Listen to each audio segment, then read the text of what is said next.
Here comes a kick from Vincent Luis, showing once again why he is the best triathlete in the world. There is no doubt he is the world champion for a reason. My name is Vincent Luis. I'm a French triathlete, ranked #1 in the world, #1 in Super League. I'm second on the Olympic ranking, but I'm closing the gap. And Vincent Luis is going to make it a perfect 3 from 3. He is mentally mature and ready to be the best in the world. How do you dislodge this guy? Everything he does these days, he's got the Midas touch. He is the best in the world. 2 years running. He raced 4 times in 2020 and he won every single one. And this Frenchman has announced himself with a perfect weekend. It's very, very rare that you get an opportunity in your career when all those 3 disciplines come together perfectly for an athlete. Vincent's in that sweet spot right now. There is no room for error. Someone's down and it is Matt Hauser. And he is a class above. Things suits me well now. It's not easy to find a weakness with Vince. No one has cracked the code yet. It seems like he's becoming kind of unbeatable. Vincent Luis.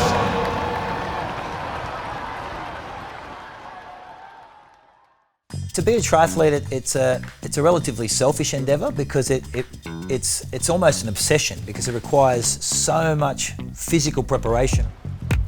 A typical triathlete's day is waking up at 5 a.m. in the morning, completing a complete swim program with the Olympic swimmers, coming home, eating, trying to get as much recovery in, getting out on the bike, chopping 3 to 4 hours of intensive bike riding, coming home, recovering, get some work done, and then running in the afternoon. So you're doing 3 disciplines a day, usually 13 days out of every 14-day cycle. It's hard to perfect one discipline, but when you're trying to perfect 3, it takes a very, very special individual to win all 3. Olympics, WTS, and then to go and win Super League.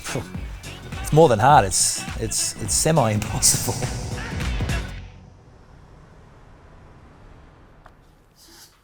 Voilà. Ses premiers pas là, hein. Oui. C'était pas ses premières courses. Puis ça, c'est sa première piscine. Ouais. Alors sa première piscine. Il avait 2 ans. So I grew up in Vesoul. It's a super small town. It's in the east of France. It's close from Switzerland. My sister, she was basically the brain. We did the same school. Every time I was showing up, they were like, "Oh, yeah, you're good, but not as good as your sister." I think the school system in France is not as good as it should be, and I wasn't interested in anything that we were doing at school. Il travaillait très vite. À l'école, il travaillait très vite. Les maîtresses disaient c'est pas soigné, mais c'est juste, quoi. Mais le soir, c'est pareil. Il rentrait, il goûtait, il faisait ses devoirs et hop, je file dehors ou je file à l'entraînement. Ou, voilà. Il voulait toujours aller dehors. Il tapait sur les carreaux. C'est je veux aller dehors, je veux aller dehors. When I was little, I was like really keen in going outside, doing a lot of activities, and basically when you're young, all your friends are playing soccer, so you want to play soccer too. I wasn't the best, and I think I really was not made for team sport. I was always yelling at them, "Oh, you're not going 100%, you're not giving your best." I think they got a bit pissed at me, so I ended up being a goalkeeper. Il était tout petit, Voilà, là. ouais. Il faisait des courses de Ah, gamins. c'était il était tout petit. Every year, I remember we had this race, this running race with the whole school. I could race the oldest people, so they were 4 or 5 years older than me. And I remember beating them. And everyone was like, "Wow, who's this kid?" And yeah, that was super funny because they were like, "Yeah, but you guys are playing soccer and you think you're good runners, but over 5 or 6K, I'm destroying you." J'ai commencé, c'était moi, on va dire, son premier entraîneur. Je l'ai emmené déjà avec son petit vélo quand je courais, donc il me suivait. Honnêtement, je voyais quand même que Vincent avait quand même un potentiel qui était supérieur à la moyenne. Et il avait un gros mental. Son côté, je me suis fait battre, pourquoi je me suis fait battre, il avait des caractéristiques qui le poussaient quand même déjà. Et je l'ai senti, on l'a senti, qu'il le poussait à faire ça. As long as I remember, I was really competitive. I always wanted to challenge the older guys. I think even in training, sometimes I pissed off a lot of guys because I was every day super motivated for the training. Ah, c'était la belle époque, ça. C'était un des premiers triathlons aussi, ça. Ouais. First triathlon, I think I was 10 or 11, and I had a really shit bike from the supermarket that my dad bought me 2 or 3 weeks before. We were racing from 10 years old to 16 years old all together. I mean, I was the best of the youngest, but it doesn't matter really because I finished 4th. And the funny thing is actually this guy that won, he is one of my best friends now. Je suis derrière, j'ai senti, papa, il faut qu'on voit tout ce qui peut me permettre de le battre en fait. Et en fait, on a essayé de, voilà, avec les moyens qu'on avait à l'époque, de mettre en place ce qu'il fallait pour qu'il le batte. Hein. Donc il a repris aussi des roues un peu hautes. En fait, dans son esprit, c'est ça. S'il sentait qu'il a été battu par plus fort, mais tout de suite, dans sa tête, c'était comment je peux trouver, comment je peux le battre, quoi. When I started triathlon, when I was 14 or 15, I was the closest to be a pro swimmer.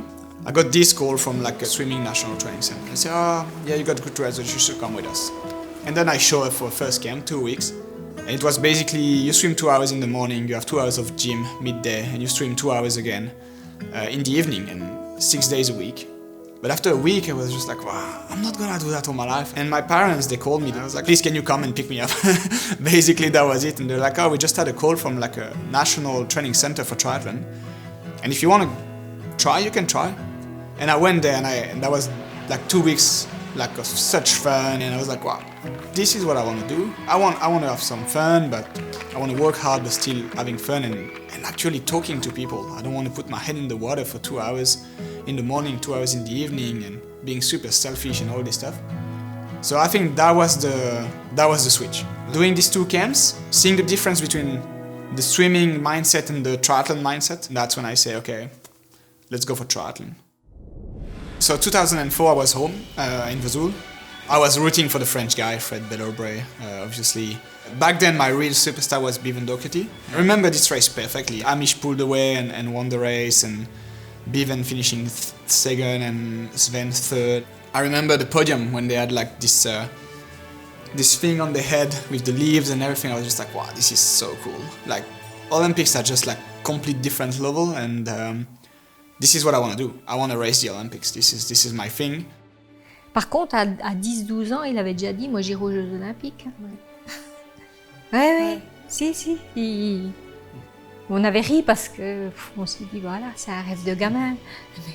Mais finalement, il avait raison. Ouais.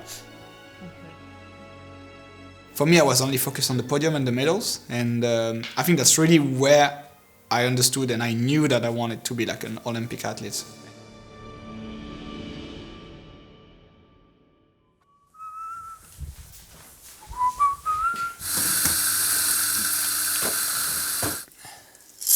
Taylor! Yeah, I made 2 toasts already. Maybe we can do 2 more. My name is Taylor Spivey, and I'm a professional triathlete. I'm ranked 4th in the ITU and 3rd in the Super League ranking. Taylor Spivey's out of the water too. Taylor Spivey's gone straight to the front. And she's going to run away with it. Taylor Spivey. I had seen Vince race several times before I had ever talked to him, and I think he had also seen me race before too. But I was a much newer athlete, so I admired him because he came from a swimming background, but I always thought he was, so much more experienced, especially 7 years ago when I was just starting the sport.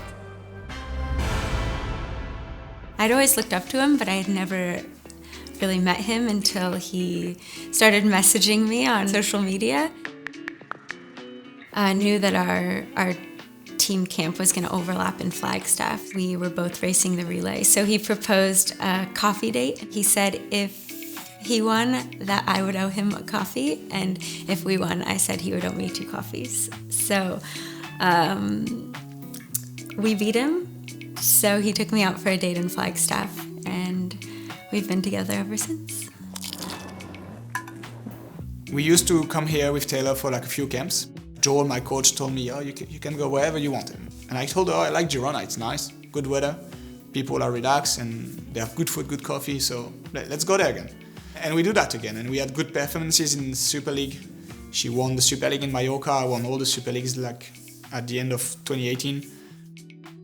I was like, we should not waste our money in Airbnbs or renting places, let's just visit some stuff. It's not crazy expensive, it's a good place to live, and we need to invest now. We realized that we really like this place, and that could be a good like base camp for us to go in between races and in between training camps overseas.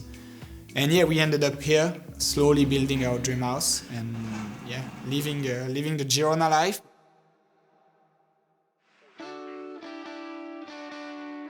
I think the first time I realized I could I won't say making it my job, but at least being good at it was nationals. I finished 3rd. I was like, yeah, I think I can do better, I can train more. Obviously, I wasn't really running or cycling much. So I think that was the first time I really like raised the best in the country. You get back, the journalists are calling you from like the local newspaper, like, oh yeah, you're the first medal for the team, like at nationals. So you're just like, yeah, maybe that's good what I'm doing. But back then I was just enjoying. Like I was just like, yeah, come on, I will go with my parents and I will eat chips for the world travel at the back of the car. When I was 18 and I told my dad, yeah, I think I want to turn pro. And he was like, pro triathlete, that's not a job. So what are you gonna do? I was like, no, but I think I wanna give it a shot, I wanna try.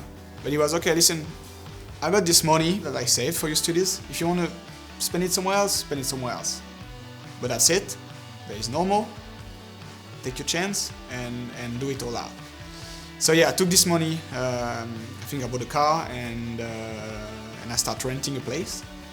But that was good fun, you know, you're just like living the life, eating frozen pizzas and stuff like this and trying to train and perform and you have no options, you can't get back. I mean, I won't get back to my dad and say, oh, listen, I waste everything and now I need to live here again and find a job without any diploma, so that was not like an option. Bien sûr qu'on l'a aidé, parce qu'on savait très bien que de toute façon on ne pouvait pas faire autrement, il fallait bien qu'il vive. Mais il n'a pas été très exigeant, mais je pense qu'on l'aurait aidé s'il avait pris une autre voie, hein, qu'il a besoin, comme tous les enfants, qui ont besoin de démarrer dans la vie, quoi, comme on l'a fait pour sa sœur, exactement pareil, quoi. Mais il n'a pas été plus, voilà, ça ne nous a pas plus, je pense qu'il a eu ce qu'il fallait pour démarrer. 18, 20, you got your own apartment, you start earning your own money and everything, and you're like, oh yeah, whatever, if I'm not going out to training Saturday morning or Sunday morning, it doesn't really matter. You kind of get into like a circle when the less you do, the less you want to do. And you're like, yeah, I still have my paycheck at the end of the month.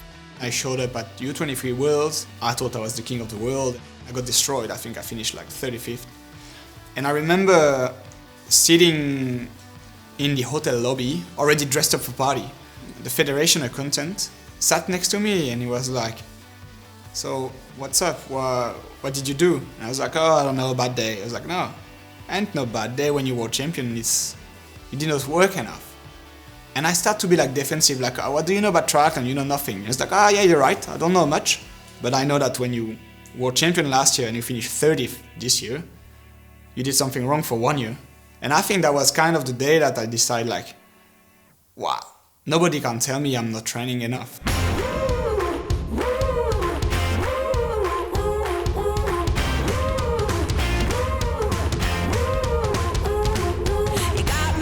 Got me wanting more, yeah, got a feeling never felt before. Got me buzzing, got me buzzing. I think Vincent Luis' trump card is his ability to suffer more than his competitors. He really thinks about all the details, not only in training, but also in his recovery. He makes sure his nutrition is good, he makes sure his time in bed is good, he makes sure his material is always perfect before a training. And I think that's a lot of little points that I can actually learn a lot from him and that I look up to him for as well.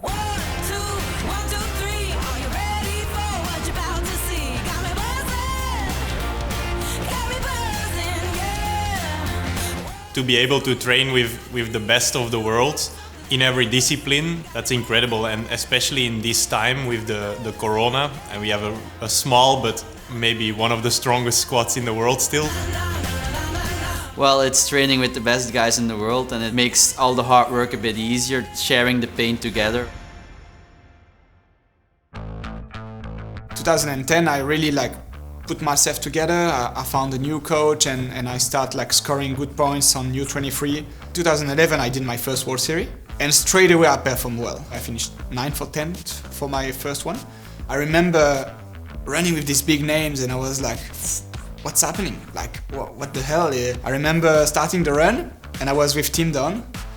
And I was like, wow, this guy, World Champ 2006, he's a machine. I should just like stay behind him and just try to follow.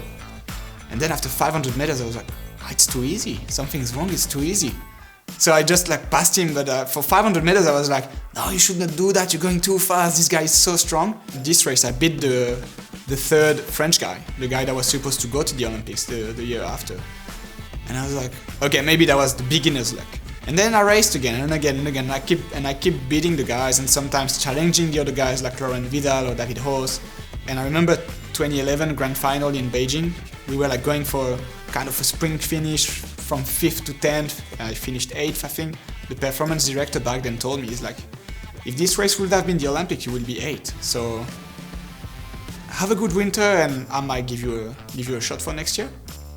And I remember I came back home and I was like, wow, we're gonna train like maniacs. We need to train like maniacs. I need to win races. I need to go. Wow, in March I was injured. Done. I had a stress fracture. That was my first injury. I did not know what it was. I could barely walk and I still like flew to Spain and did a training camp, ran 100k a week and completely smashed myself. I remember a specific session of 6 times 1k on the track, running 2:45 a k, and I had a chair on the side and I had to sit between the reps because I couldn't run slow. The slower I was running, the more it hurts. But when I was going fast with the inertia, the shock was softer. So I was just doing like 1k 2:45 sitting for 1 minute, 1k 2:45 sitting for 1 minute. I was just like, yeah, it's gonna be fine, tomorrow's gonna be fine. I came back home and I had an MRI and they say, yeah, your shin is like broken glass. It's destroyed. So you need to use crutches for 4 weeks and do like 4 weeks of rehab. And so we were in April and Olympics in August. And I remember that was like a race against the clock. After this, the French Federation, they told me, now you're gonna run a 5k for us. And if you're running faster than 3 minutes per k for 5k without basically any training, we'll pick you for the Olympics. So I ran that 5k. I remember after the doc like knocking on my shin to see if I had any pain and stuff like this, but that was good. So they picked me for the Olympics. Finished 11th with Laurent and David. That was an amazing experience, and that's where I learned all the things you have to do that you don't have to do on a normal race. And I think that was a good first experience. Yeah. I think that Vincent's sort of rise to fame has been so steady that it was never suddenly like this shock. Who's this guy? Where did he come from? He was always there or thereabouts in that period between around about sort of 2009 up to 2015, where he really started making his mark, was how he developed mentally as an athlete. His intelligence grew around racing. And I think that's really important because your body needs to grow and develop, improve the fitness and the strength, but so does your mind. And I think we've seen that about him, the way he talks now. He's a really deep thinker, and that has definitely helped him get the results. Back in 2013, I was going for grand final in London. I think 3 days before the race, I just lay down on the table at the physio and I was like, something's wrong. I don't feel good. I could see like my heart like going like super strong, and I told the physio, don't tell anyone. I want to race. I have a race on Sunday. It's fine. I'll be fine. And I think a few minutes later, I had a call from the doctor and said, the physio called me, he said you did not feel really great. And I can't blame him. I mean, that's his job. He won't let a guy race like this. And I was the luckiest guy. The race doctor was a really famous cardiologist. And he was like, okay, you come to my hospital and I will have a battery of tests running on you and we'll see what we can do. So I got like an extra nerve in my heart. It's called Wolff-Parkinson-White. Basically, it got like a different electric signal. If it disappears when you're training, when your heart goes up, it's fine. But if it doesn't disappear, it can make your heart going too fast. And he told me, I will allow you to do this race tomorrow, but I'll be at the finish line taking all your stats and everything to make sure you're okay. And then after, the federation will suspend your license and you'll have to do heart surgery. So I did this race. I finished 6th in the world. He was at the finish line. Oh, you okay? Okay. I'm like, yeah, I'm good, fine. And then I flew back home. And I got surgery in Paris. Now every year I need to do a check. I did it last week and it's still all good. So really happy I can still race. I think for an athlete to be diagnosed with any career-threatening illness or injury must be utterly devastating, particularly when you're looking at how young Vince was at the time that he had this condition. And it was right just at the beginning of him sort of moving into those senior ranks and people starting to look at him thinking, this guy has potential to win a lot of races. So all credit to him that he was able to deal with it and put it behind him. It's there. It's always there because he knows he has this condition. But to be able to go on and have the career that he has says a lot about the athlete he is today.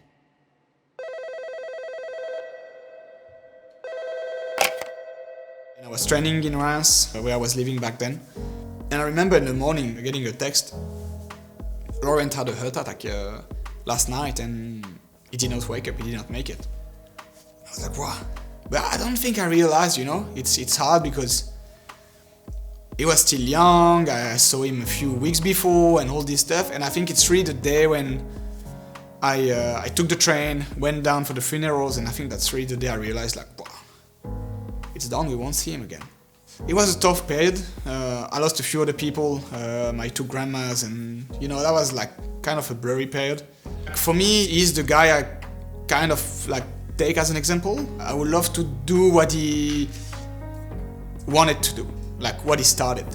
Because I remember it was like, don't let people tell you you're the next Brownlee. You're not the next Brownlee. You're Vincent, you yourself. And I think that's strong words, you know. Because if you want to do someone else, or if you want to raise someone else, you're already losing. I think Vince would have felt a huge void when Laurent went. He was that sounding board. It was wonderful to see in 2019 in Lausanne in the grand final, Vince sealed the overall world's title and he was able to dedicate that to Laurent. I think that was very touching, and I think actually whilst Laurent isn't here, he is helping Vince because he's inspiring him to those victories. I can't believe it. I see tomorrow. If I'm not daydreaming. I thought about my good friend Laurent that left us, and I was just racing for my life at the end.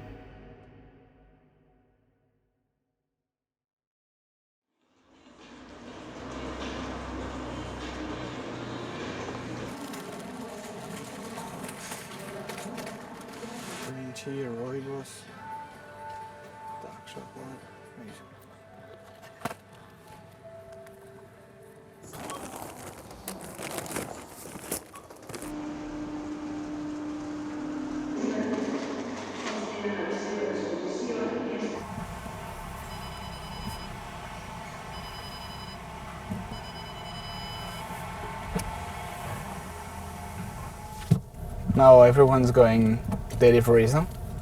Yeah. Nobody makes the groceries anymore.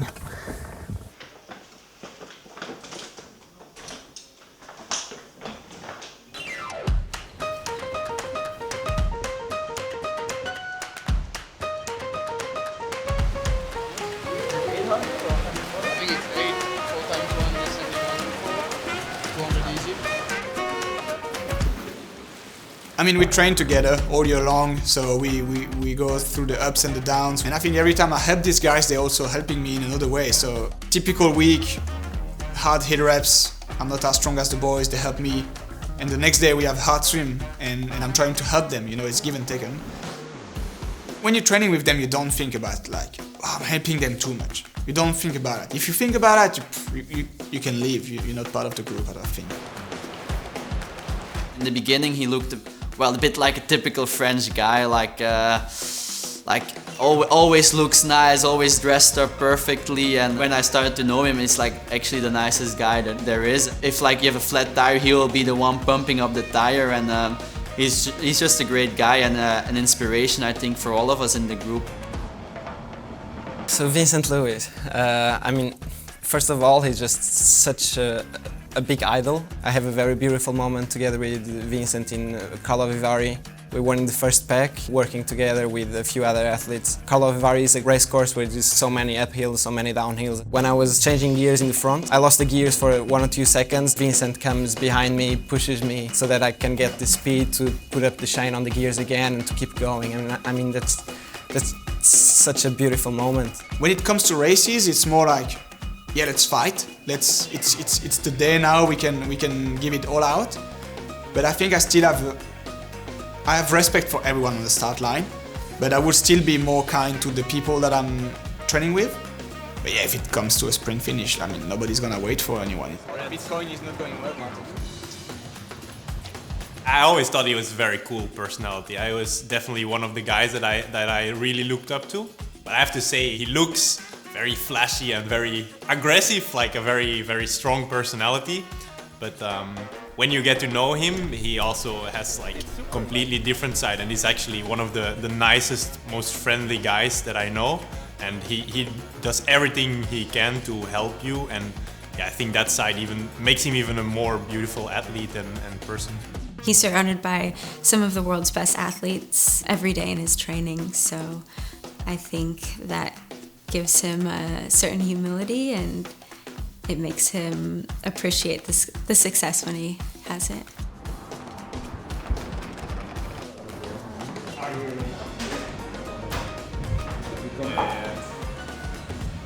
You ordered a full lunch, huh? They're still pulling pork? Yeah, but I didn't want to eat on the bike. Oh, there you go. Next time I'm having a full lunch here as well. Gracias. De nada. So what I think of Vincent Luis, he's fast. For sure, he's a guy I would like to smash when the 2021 season comes. He has had 2 good years now, and I think he, together with Gustav, were like the 2 winners of 2020, with him winning Hamburg and Gustav taking Daytona. So for sure, he's a guy that we often speak about in our group to motivate, like before the last K, Vincent Luis, let's go. Vincent Luis, he's a classy guy. I really thought me and him had a good connection there. We were talking together, we are like friends. He asked me for coffee. But then I checked his Instagram, he doesn't even follow me. At the end of the day, he got to respect the guy. He's a champ for a reason, so yeah, what a star. Okay, see you tomorrow, huh? Yeah. See you, amigos.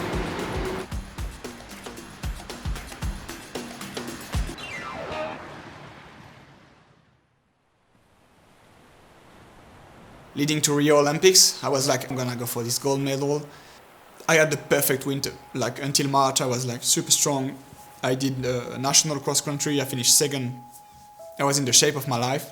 And then I would say, well, the shit starts to hit the fan, and I got injured, stress fracture in my ankle, and then I kept running.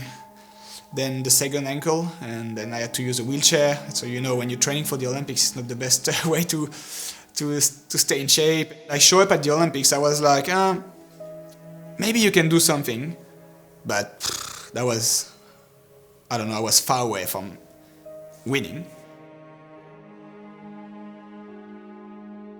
That was just like, I'm over this, like, it doesn't worth it. Like, all this time I wasted and everything, it's just like, I want to have some like free time, downtime by myself, so I just stayed home for a few months, actually did not train. All my friends were like, oh, you should come with us, you should do that with us, you should come for like a easy jog or whatever. But I was just like, no, I want to be alone, I just want to do nothing. My body was destroyed, like I was sore from everywhere, still had like my ankles were still hurting and everything. And I remember my coach back then, he says, we're going to Kenya for a training camp. Do you want to join? And I was like, well, if one thing can makes me like move or do something, that's this. I took a flight, flew to Kenya, and I think that's the best decision I ever made. I mean, you've seen these guys, they're running for their life, they're struggling to like pay the bill. I've seen kids eating grass, so it's crazy. Like, you notice how lucky you are, and that you can't complain by finishing 7th at the Olympics. These people, they don't even know what's on the other side of the border from Kenya. And you're flying the world, you have money on your bank account, you have a roof on top of your head. I should not be depressed about it, I shouldn't find excuse for not training because I finished 7th. It's just that these people, they're just happy because they do good sessions together. They gave me like a different vision of the life and of everything that what I had back then. That was exactly the thing I needed. It was a period, a bad period for him. And for me, Rio is not a problem of sport, but just with his mind. I know him a lot, and we talk every day. And for me now, he is good because he has Taylor. Taylor is the most important thing in this moment for him. He has a quiet life and just focus on the triathlon, and Taylor also, and family. If he doesn't have Taylor, for me, it will be a big problem.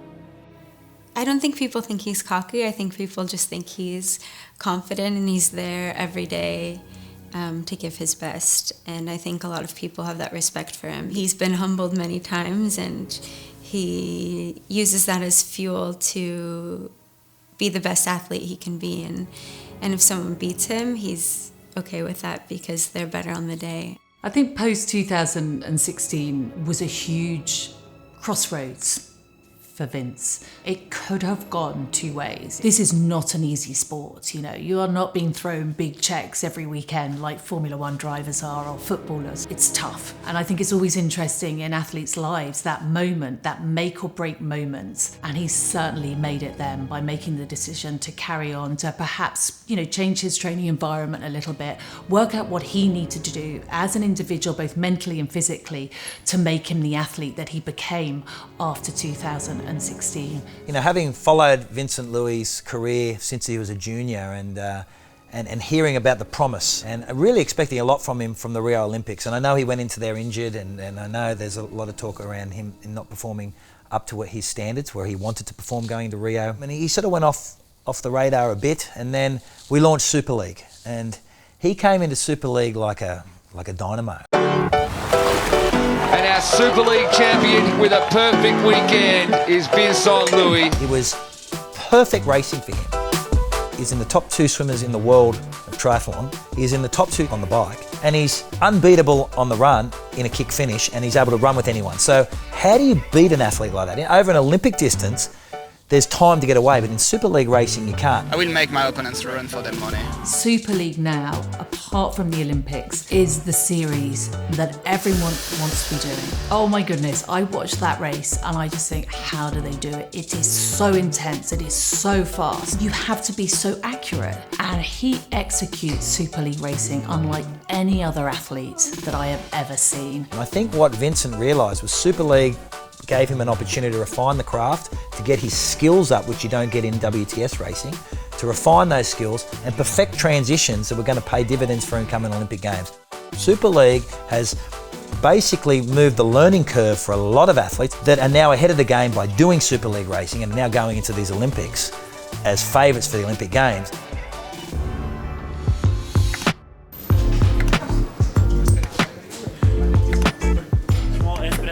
Muchísimas gracias. Muchas gracias.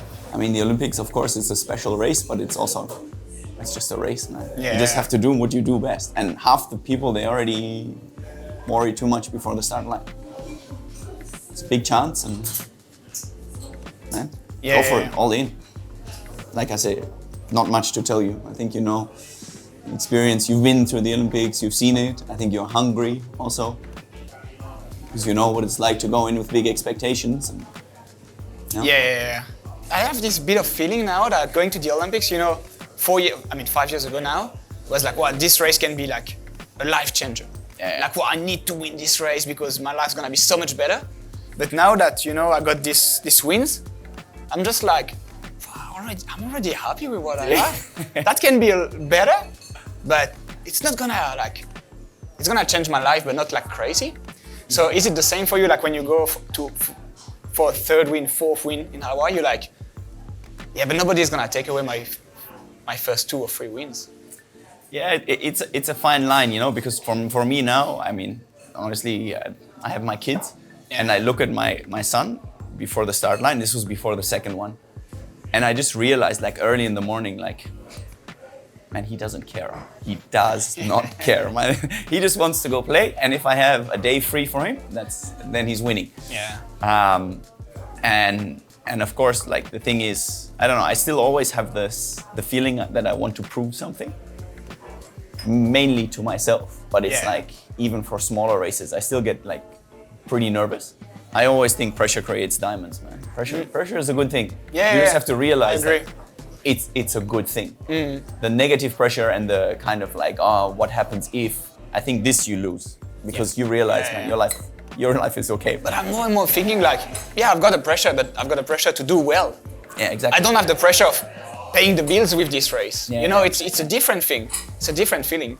Yeah. Because when you start, I mean, you go to like your first worlds and stuff, you're like, oh. Yeah. I remember I bought a coffee machine the week before and I didn't have the money. I needed to win my first prize money. I think the most important thing is, and only you can answer this for yourself, is to know why you're doing it. Like, why are you here?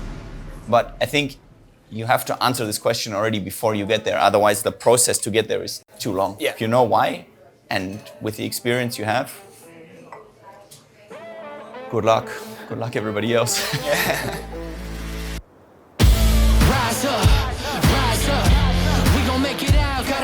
It's one thing to be fast. Strength and maturity of an athlete trumps speed every day of the week. Where Vincent's strength is his maturity, his strength and his endurance. He's really at the peak of his athletic life right now. Now we ain't gonna lose. Nah, look at what we came through. I won a few races, 2 world titles, Super Leagues, and now I think I'm back to where I was when I was younger. Just going to races and enjoy it. I just cannot see anyone dislodging him unless he self-destructs. Can I win Tokyo and Worlds and Super League? I think I can. Will I? I don't know. I mean, everything can happen. I think he's taken a lot from those failings at Olympic Games and failings when he's been a favourite to deliver, and that maturity as an athlete has sort of bubbled up into this perfect position. It's sports, so you just have to show up, be ready and expect the best. I'm gonna go all in for this race. I'll make sure I do everything to make 2021 a good year. Tick, tick, tick, time's up.